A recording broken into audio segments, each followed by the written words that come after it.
Do you like to cook?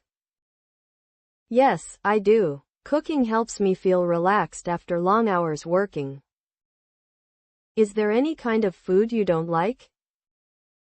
I don't really like fried chicken, which is very high in fat. Do you eat out or cook at home?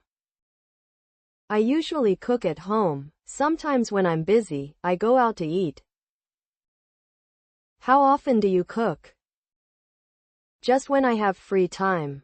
My mom is often responsible for preparing meals. She's the best cook ever. What's your favorite food? I'm addicted to sushi. I can eat sushi every day. Is it Western or Asian cuisine? It's Asian cuisine. Sushi is derived from Japan. Is it easy to make your favorite food? Yes, I guess. The recipe is quite simple. What ingredients do you need to make that food? I would need rice, eggs, meat, seafood, and vegetables. What do you think about fast food?